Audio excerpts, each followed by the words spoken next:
মেহেরপুর পৌর gold cup cricket টুর্নামেন্টে ৩ নং ওয়ার্ড জয়লাভ করেছে। শনিবার দুপুরে মেহেরপুর সরকারি বালক উচ্চ বিদ্যালয় মাঠে অনুষ্ঠিত খেলায় ৩ নম্বর ওয়ার্ড ৬ উইকেটে ৫ নম্বর ওয়ার্ডকে পরাজিত করে।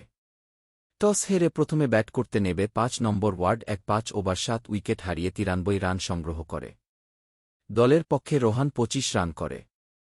৩ নম্বর ওয়ার্ডের পল্লব ৩ ওভার বল করে ১-১ রানের বিনিময়ে ৩টি এবং রেদওয়ান ৩ ওভার বল করে ১-৬ রানের বিনিময়ে ৩টি উইকেট দখল করেন। জবাবে খেলতে নেমে ৩ নম্বর ওয়ার্ড ১-০-৪ ওভারে ৪ উইকেট হারিয়ে জয়ের লক্ষ্যে পৌঁছে যায়। আরিফ দলের ২-৪ রান করেন। ৫ নং ওয়ার্ডের শাকিল ২টি উইকেট দখল করেন। খেলা পরিচালনা করেন সোহেল এবং শামীম। বিজয়ী দলের পল্লব ম্যান অব দ্য ম্যাচ নির্বাচিত হন। খেলা শেষে ম্যান অব দ্য ম্যাচের পুরস্কার দেওয়া হয়।